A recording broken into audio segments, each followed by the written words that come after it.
We recently did a video showing how the new iShares S&P 500 Swap ETF could eliminate dividend withholding tax and supercharge your returns. This newly launched ETF led us to thoroughly research a specific type of investment that we were previously overlooking, and we discovered that we could save hundreds of thousands of pounds over a lifetime by using synthetic ETFs rather than physical ETFs. If you've not seen that video, then it's worth checking out after this one, but we'll try to cover the key areas here too. Dividend withholding tax is a sickening hidden tax imposed by many countries around the world. Investors will feel the sting mostly from their US investments, as Uncle Sam will take a hefty 15% of your dividends. We hate dividend taxes of all kinds because they are taxes on cash flows, not profits.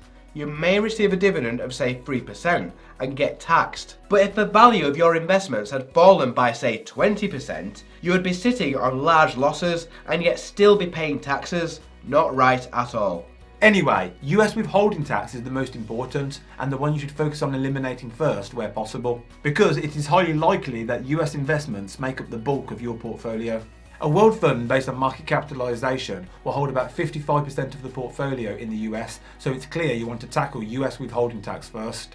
However, investors should be aware that other countries are often as bad, or in many cases even worse. Japan will also withhold 15% of your dividends, and Germany will withhold 26.375%. Synthetic ETFs are a fantastic way to eliminate dividend withholding tax, but as they are more complex to understand than physical ETFs, there is far less choice. Since the financial crisis of 2009, many synthetic ETFs converted to the physical type. But recently there has been a growing demand for tax-efficient synthetic ETFs, and availability has been improving. In this video, we're going to look at building a world portfolio of synthetic ETFs and make some comparisons to our world portfolio built from the physical variety. The idea is that we squeeze as much return out of our investments as possible. Let's check it out.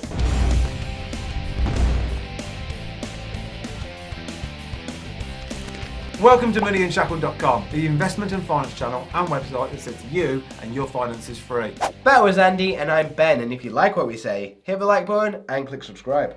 About once a month we send out the Money Unshackled email newsletter, so if you've not subscribed to this, consider subscribing. It's the best way to ensure you don't miss anything. The link is in the description below. The World Portfolio Recap. We've done a few videos on this before, but as a reminder, we built a core portfolio consisting of the major regions of the world, and it will look something like what you see on the screen. It will have a large position in the US of say 40% and a relatively large position in the UK of 15%. We think it's okay to have a little home bias, just not too much. Then we might have a further 18% in the rest of Europe and 15% in the emerging markets covering China, India, Taiwan, Brazil, Russia and so on. And the core portfolio is finished off with about 8% in Japan and 4% in Asia Pacific. Synthetic Etf Basics. Up until now, the portfolio was entirely based on physical ETFs. This means that the stocks are actually held within the ETF, whereas synthetic ETFs would generate the return using complex derivatives such as a swap. The synthetic ETF will often hold unrelated assets as collateral and swap whatever this returns with an investment bank for the return of the index. There are lots of benefits to this and potential risks, but that's a topic for another day. If you don't understand synthetic ETFs, it's probably best to either learn or keep away. Let's go through each region and look at synthetic alternatives. The US. As we said, this is the first region that we want to prioritise, and thankfully it is also the region with the most choice, especially with iShares now joining the fray. We both currently invest in the Vanguard S&P 500 Physical ETF, but this is what we're looking to replace. This particular ETF costs just 0.07%, which is the same as the physical iShares version of this ETF and the iShares synthetic ETF. Invesco manage an absolute beast of a synthetic ETF with assets under management of over $10 billion costing just 0.05%. X-trackers are also challenging in the S&P 500 synthetic ETF game with assets under management of almost $5 billion, but this one costs 0.15%. We have shared with you the ongoing charges, but these are not enough on their own to determine which is the best investment. To do this, you should really assess the risk of each and look at past performance. We have done the past performance comparison for you as shown here. Strangely, they all claim to be tracking the same index, but as we now know, the synthetic ETFs are likely to outperform due to the absence of withholding tax and a few other minor reasons. We got in touch with iShares asking why their synthetic ETF tracks the net return index, and they said, the swap-backed ETF would outperform the physical ETF. The reason we use a net index for the benchmark is because this benchmark provides a more realistic return that could be achieved. Hence, both the physical and synthetic S&P 500 ETF track net benchmarks. We personally don't see the logic in this, as they fully expect the synthetic ETF to outperform the physical version. All it does is confuse us retail investors. We can see that the Invesco and Xtracker's synthetic ETFs have both beaten the physical Vanguard ETF every year, as we now come to expect. Note that the returns of this Xtracker's ETF don't make much sense, as they happen to be greater than the index. There might be reasons for this, but this is a red flag. If we were interested in this specific ETF, we would certainly have to research it further, but it's not worth our time considering there are a number of other good options. We are particularly interested in the iShares ETF, but as it is new, it doesn't yet have a track record, and so you might feel more comfortable investing in the Invesco S&P 500 ETF. The UK. The UK doesn't withhold dividend tax, so you can stick with the normal physical ETFs and sleep easy. Just keep it hush, because Rishi will come sniffing if he gets wind of this. Europe.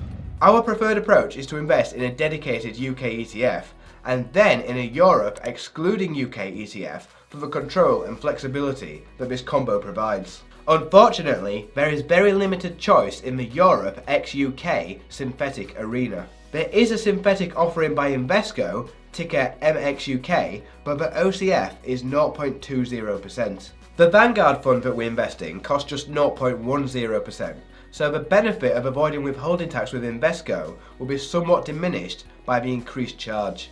In fact, for 2 out of the 3 years we have data for, the Vanguard Physical ETF narrowly beats the Invesco synthetic version. However, they are tracking slightly different indices, so it's not a straight comparison. We could just invest in an entire Europe ETF instead, but we would have to calculate how much UK exposure this gives us separately. One problem with this is that we don't really want synthetic exposure to the UK, as it creates additional risk for zero benefit. There are a few options for synthetic Europe ETFs, but most are tracking different indices, so a comparison to gauge the effect of withholding tax wouldn't be accurate. It would be comparing apples and oranges. First, there is the Msci Msci Europe ETF, costing 0.15% and tracking the MSCI Europe Index. Invesco also have an MSCI Europe ETF, costing just 0.19%. This index tracks about 500 companies. Here we can see how the performance of each ETF compares. As we can see, each ETF has performed in line with one another as we would expect.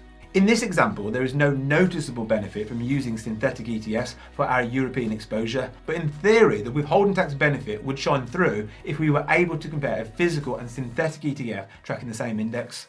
For now, we will stick with the physical Vanguard European ex-UK ETF, as it's cheap and it gives us the added flexibility that we like. With time, we hope there will be more choice, giving us a synthetic direct alternative. Emerging markets. My existing investment here is the Vanguard Ftse Emerging Market ETF, costing 0.22%. There are a few synthetic options from Amundi, Xtrackers, Invesco and Lixor, but all of these alternatives are tracking the MSCI index. Not a problem per se, but not directly comparable with the Ftse index that Vanguard tracks. Because notably, Ftse don't include Korea in this region, but MSCI does. Here we can see the performances of a number of these ETFs. First up is the Vanguard Physical ETF that we invest in but is included for information only. The rest are all directly comparable and have all had similar returns. We've included an equivalent iShares ETF because it is physically replicated and so makes for a good comparison. It would seem that the iShares lower ongoing charges figure has helped it to perform roughly in line with the synthetic alternatives. We're not seeing anything major here that will persuade us to switch to synthetic ETFs for this region just yet, as the returns are quite sporadic across the available options. Either way, there's plenty of choice for those of you who wish to restrict the grasping fingers of governments that just can't help themselves. We're hoping that iShares has some success with its synthetic S&P 500 Swap ETF and is inspired to expand into other regions. This will add some much needed competition. Japan. So, the physical ETF in the Money Unshackled World portfolio is the iShares Core MSCI Japan IMI ETF. costing just 0.15%. This tracks the Msci Japan Investable Market Index, but unfortunately, there is no synthetic ETF tracking the same index. This particular index is a beauty because it has about 1,300 holdings covering large, medium and small cap Japanese stocks based on market cap. The good news is that there is a synthetic ETF tracking a very similar index. It's the Amundi Japan Topics ETF costing 0.2%. The word topics in the name refers to the index it tracks. The Topics index has over 2,000 large cap constituents. There are a few other synthetic ETFs that invest in Japanese stocks, but these track the Nikkei Index 400. We're not keen on the selection criteria for this index, so we'll ignore them, but feel free to check them out yourself.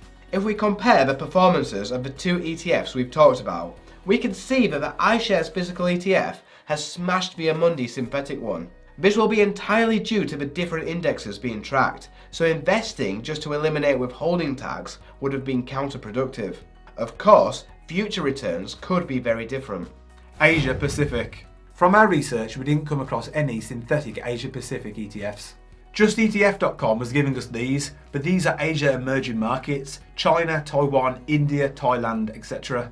Not the geographies that we were looking for. Just goes to show you need to check under the hood before you buy. This region makes up such a small part of the portfolio that it's not worth fretting about saving a minuscule amount of tax.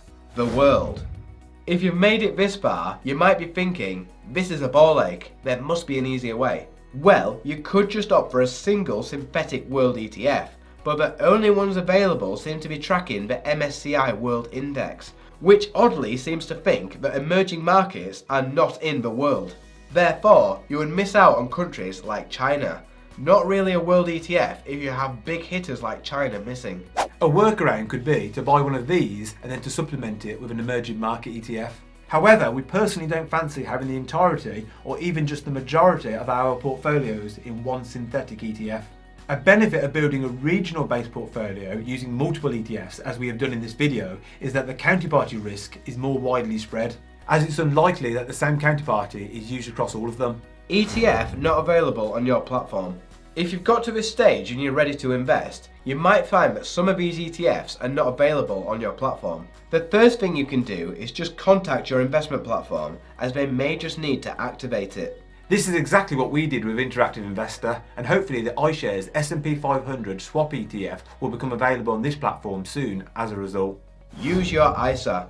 Synthetic ETFs are in part designed to avoid withholding taxes, but that won't help you to avoid other investment taxes like capital gains tax. The easiest way to avoid these is to buy your ETFs with your ISA allowance. Question of the day: will you be adding some tax efficient synthetic ETFs to your portfolio? Let us know down in the comments. Thanks for watching. On this channel we talk a lot about personal finance, investing and all things money. And if you want to see more great content, please click the subscribe button below. This is moneyunshackled.com. See you next time.